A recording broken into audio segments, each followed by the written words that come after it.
Olá, bem-vindo ao Saúde Você aqui na TV Cara, segunda-feira, 11 horas da manhã. Nada melhor do que começar a semana cuidando da saúde. O programa de hoje é diferente. Nós resolvemos buscar as celebridades que sofreram problemas de saúde, principalmente relacionados ao câncer de laringe e também de tireoide. E nada melhor que conversar com ela, que é referência no Brasil quando se fala em oncologia nesse segmento. Doutora Débora Viana. Tudo bem, doutora? Tudo bom, Duda? Seja bem-vinda ao programa. Muito obrigada. E parabéns, eu tenho acompanhado muito a doutora Débora. Se vocês acompanharem através das redes sociais, você tem dado muitas entrevistas, trazido muitas pautas aí para o público, em diversos veículos da mídia, falando sobre o câncer, né? Afinal de contas, você é cirurgiã de cabeça e pescoço. Doutora, teve vários casos, a gente vê que as pessoas seguem muito as celebridades, né? A celebridade faz um procedimento estético, as pessoas querem saber. Mas eu acho importante a gente aproveitar esse momento que a rede social ela é tão ampla e que ela chega a comunicação até as pessoas, mas fazer um alerta. Então eu queria falar um pouco sobre o câncer de tireoide, que eu vi que acontece em muitos casos, tem artistas que tiveram câncer de tireoide, de laringe, que a gente nem ficou sabendo. E, primeiro, entendendo o que é o câncer de tireoide. Bom, isso é uma coisa muito interessante, porque sempre que a gente fala, é um câncer de tireoide, de laringe, o pessoal coloca no bolo do câncer de garganta, né? E tem diferenças. E tem muita diferença, né? E aí fala, tal pessoa teve um câncer de garganta, então aí coloca um câncer de tireoide e um câncer de laringe. E eles são completamente diferentes, com evoluções completamente diferentes, né? Vamos começar pelo câncer de tireoide. O câncer de tireoide ele é um câncer silencioso. O que significa isso? O paciente não vai ter sintomas. Eu vou identificar um câncer de tireoide pelo diagnóstico através de exames de imagem, nasofibroscopia, um exame físico bem feito por um especialista, mas normalmente é um paciente que fez um exame de rotina e aí identificou um nódulo na tireoide ligeiramente com características suspeitas, né? E aí, como que se faz essa investigação? É um ultrassom, como eu falei, o exame físico, uma laringoscopia, e aí o tratamento é cirúrgico, tá? A gente tem um índice de tratamento com sucesso de 98%, significa que tratamos o câncer de tireoide e o paciente nunca mais vai ter problema a respeito disso em 98% das vezes. Não existe uma remissão da doença? Exatamente. Ou é quase nula? E a gente pode falar de uma cura, eu não gosto de falar o nome cura, porque é um paciente que tem que ser acompanhado o resto da vida. Mas é muito alto, tá? Com um tratamento muito ameno, né? O tratamento para o câncer de tireoide é a tireoidectomia, a retirada da tireoide. E aí, além disso, vai fazer radioterapia, quimioterapia? Não. O câncer de tireoide é tratado pela cirurgia associado à iodoterapia, que é um remedinho que toma uma única vez e pronto. Até o tratamento é menos agressivo. O A tratamento, chance de exatamente. cura é maior e o tratamento E o tratamento é um tratamento menos agressivo que o paciente vai ter uma qualidade de vida igual a que ele tinha anteriormente. Então, é um tratamento muito tranquilo, mas precisamos tratar. Tá. Agora, quando nós falamos de um câncer de laringe, nós estamos falando de um câncer que é diametralmente oposto a câncer de tireoide. O que o paciente vai ter? O paciente vai ter uma coisa que a gente chama de disfonia. É uma dificuldade para falar, uma voz rouca. Vai ter, além dessa rouquidão, dificuldade para respirar, vai subir escadas com mais dificuldade, vai dormir, a cada semana vai colocando um travesseiro mais alto para conseguir respirar, né? Então é esse o paciente. E aí, como que a gente vai diagnosticar? De novo, um cirurgião de cabeça e pescoço tem que fazer um exame físico bem feito, uma boa laringoscopia e o tratamento é uma cirurgia que pode ou não ser associado a uma radioterapia. Então, neste caso, quando a gente já está falando da laringe, a gente já está falando de um câncer um pouco mais agressivo. Exatamente. Que o tratamento requer até uma radioterapia. Exatamente, e uma cirurgia, uma intervenção na laringe, que é onde estão as cordas vocais. Normalmente esses cantores que tiveram problemas aí, a gente teve há muitos anos, até o irmão do Leonardo, o Leandro, né? O dele foi o de laringe. Na verdade, não. Na verdade, ele teve um tumor em mediastino. Né? Que também não está relacionado a não está relacionado a isso, não. Ele teve um tumor no mediastino, né? Que é um tipo de câncer mais agressivo. É da sua área? Não é da minha área, né? Não faz parte do escopo dos cânceres que eu trato. É o cirurgião torácico. Né? Entendi. No tórax. E aí é um câncer mais agressivo e também o que eu posso relacionar é que é um câncer mais de diagnóstico mais tardio, porque ele também não causa sintomas iniciais. Também. Exatamente. Agora, o João Neto saiu em vários veículos da mídia que ele estava tratando um câncer de tireoide. Ele interfere na música, na fala, para quem trabalha com a voz? A grande questão é que o nervo que vai inervar a corda vocal, ele passa exatamente embaixo da tireoide. E aí, o que vai acontecer? Quando eu tenho um tumor crescendo na tireoide, esse tumor ele pode crescer e imagina que o nervo é isso e o tumor está aqui. Ele pode ir abraçando esse nervo e aí fazendo isso daqui, ó, apertando o nervo. E aí o que vai acontecer? O nervo vai funcionar mal e aí a corda vocal vai funcionar mal e vai interferir na minha voz. Então por isso que eles pedem um repouso ali do paciente para fazer o tratamento. Exatamente. E aí quando nós vamos operar o paciente, nós vamos manipular esse nervo. Então aí, a depender da quantidade de manipulação que vai ter com esse nervo, eu vou precisar ter um repouso desse paciente, da corda vocal desse paciente.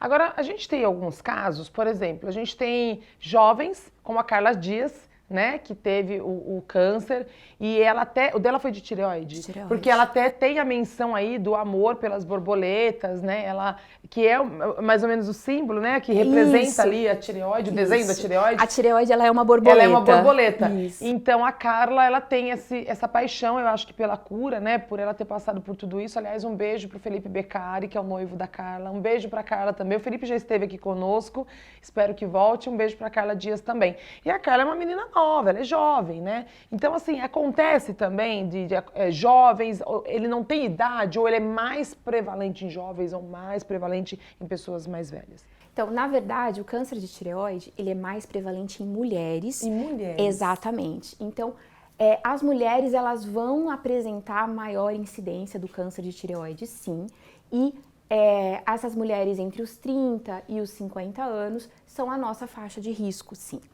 O fator de risco para o câncer de tireoide, diferente do câncer de laringe, não inclui o álcool, não inclui o tabaco, não inclui vícios, né? Então, o de tireoide? O câncer de tireoide, diferente do câncer de laringe. Então, para eu ter um câncer de tireoide, qual vai ser o meu grande fator de risco? Vai ser a minha exposição a irradiações na minha infância, na minha adolescência, né? Por exemplo, muitas tomografias, radioterapia na infância e na adolescência, né? A incidência de um outro tipo de câncer prévio, porque eu vou ter tido uma radioterapia, né, nesse paciente. E também, por exemplo, alguns lugares em que a pessoa vive. Então, por exemplo, Goiânia, que é um lugar em que a gente teve a exposição à radiação, né?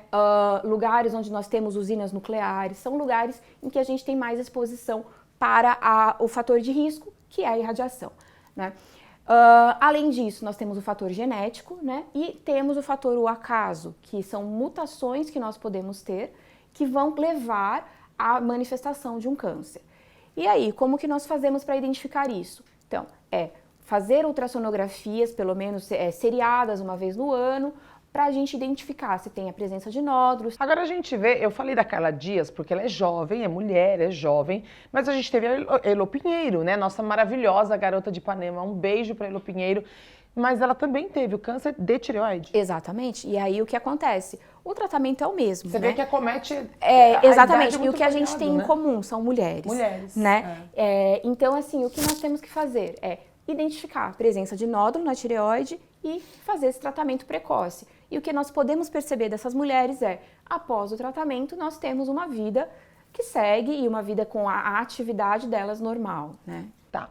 Agora a gente teve também um caso, que daí não é o de tireoide, mas é o de laringe, que foi, por exemplo, no caso do nosso, eu amo ele de paixão, um ator, eu falo nosso porque eu gosto muito, mas é o Michael Douglas, né? O marido da Catherine Zeta-Jones. Vou mandar um beijo pra ele também, vai que ele assiste a entrevista. Vai que ele tá aqui. Mas ele teve o câncer também, né? Ele tá bem, graças a Deus, mas ele também teve. Aí a gente teve o Michael Douglas, a gente teve o Van Halen. Van Halen, inclusive, ele chegou a óbito. Chegou a óbito, sim. Tá. E o presidente Lula, que sim. também teve o câncer de laringe. Percebe que são homens que estão com a idade, né? É uma característica? É uma grande característica, né? Então, o que nós podemos ter de comum com todas essas pessoas? É o consumo do álcool e o tabaco, né? Sim. Então, e além de tudo, nós temos que O Michael Douglas, ele é claramente, e já deu muitas entrevistas à imprensa, de que ele era viciado em sexo, né? Então, nós temos alguns fatores de risco associados, né? Por que eu falo da questão do vício do sexo? HPV positivo, né? Entendi. Que é o quê? É uma infecção viral que a longo prazo ela vai facilitar a presença de um câncer na garganta, no caso da laringe. Curiosidade. Né? Exatamente. Então, nós temos aqui a associação desses fatores. Então, o álcool, o tabaco e o HPV. E aí, quem vai ser esse câncer? O câncer da garganta, o câncer da laringe, da orofaringe, que é na entradinha na garganta, que tem as amígdalas, a base da língua. Né? Então, esse é um câncer diferente da tireoide, né? Ele tem um alto grau de agressividade e que ele vai ter sintomas. O principal sintoma, o inicial, é a disfonia, é a mudança da voz que esses pacientes vão ter, né? Então, a voz começa a ficar mais rouca e depois vai começar a ter dificuldade para respirar e depois dificuldade para comer. Né? E aí, como se trata esses pacientes? A primeira coisa que esse paciente precisa ser submetido é uma biópsia, feita por quem? Pelo cirurgião do cabeça e pescoço. E aí, nós fazemos a biópsia e fazemos o diagnóstico com isso. Vamos fazer o estadiamento desse paciente e aí nós vamos realizar o tratamento. O tratamento, a depender do estadio desse paciente, como eu sempre falo, aquelas casinhas que o paciente se encontra, né? Então, na casinha inicial é um tratamento mais ameno. A partir do momento que a gente tem que ter um tumor mais avançado, nós temos que ser mais agressivos, né? E aí, fazer esse tratamento que consiste numa cirurgia. Então, uma coisa interessante da gente falar é sobre o ator Val Kilmer. Eu gosto de exemplificar porque ele é um ator que teve uma qualidade de vida que não é o que nós médicos recomendamos, né, realmente, com muita exposição a tabaco e a bebida, e evoluiu com um câncer de laringe. Tentou alguns tipos de tratamento alternativos, né, e aí voltou ao tratamento médico. E aí foi feito uma laringectomia e hoje todo mundo pode ver que ele teve uma atuação no Top Gun, acabou de aparecer há um ano, né? Não tantão agora. Uma coisa que eu acho muito importante quando a gente fala aqui no Saúde Você, e isso durante todo o tempo que você está falando, tá passando pela minha cabeça, eu acho importante falar, é que assim, a cirurgia de cabeça e pescoço é uma especialidade que a gente está falando aí em 500 especialistas ainda na Sociedade Brasileira de Cirurgia de Cabeça e Pescoço, são muito poucos. E é uma especialidade que muita gente não tem acesso, não conhece e muitas vezes não sabe do que trata. Então eu quero te parabenizar porque você assim está há muitos anos trazendo muita informação sobre uma especialidade praticamente rara de informação. A gente não vê cirurgiões no Brasil de cabeça e pescoço com tanta evidência quanto você, que tem trazido informações da mídia, na TV, na imprensa, através das mídias sociais, você tem trazido essa informação e isso é muito importante. Eu quero te parabenizar porque a gente está falando de um tema que acomete milhares de pessoas, usamos referências de celebridades para vocês verem que isso acomete qualquer pessoa, mas dar a oportunidade às pessoas de conhecerem a especialidade do cirurgião de cabeça e pescoço. E isso é o mais importante, na verdade, é o que me motiva a sempre estar tentando fazer com que as pessoas saibam que a gente existe. Porque quanto antes a pessoa consegue chegar num cirurgião de cabeça e pescoço, ela consegue ser tratada mais rápido. E aí a gente consegue ter um sucesso maior nesse tratamento. Então, o paciente ele pode ter uma sobrevida maior, né, se ele souber em quem ele deva procurar, quem ele deva buscar, né? Isso é importante. Doutora, obrigada pela sua participação. Seja sempre bem-vinda. Parabéns pelo seu trabalho. Quem quiser conhecer a doutora Débora, no nosso @Grupo Saúde Você, tá lá, tem todos os contatos. Vocês podem assistir a todas as entrevistas também no nosso canal do YouTube, Saúde Você com Duda Rodrigues. É importante ter informação sobre saúde. E o nosso programa está aqui para isso, trazendo profissionais de todo o Brasil. São todos especialistas, membros de sociedade, mas trazendo informação com responsabilidade. A gente está falando da sua saúde e esse é o nosso propósito. Então eu falo que o Saúde Você é um serviço de utilidade pública. Doutora, obrigada, seja sempre bem-vinda ao Saúde Você. Muito obrigada. E um beijo para vocês, uma semana maravilhosa, abençoada, cheia de energia, de coisas boas e eu espero vocês na próxima segunda-feira. Mas não se esquece, vai lá no Instagram, @dudarodrigues.oficial, que eu tô compartilhando tudo de bom com vocês, rotina, alimentação, treinos, dicas e muita informação de saúde. Um beijo para vocês e até a próxima segunda.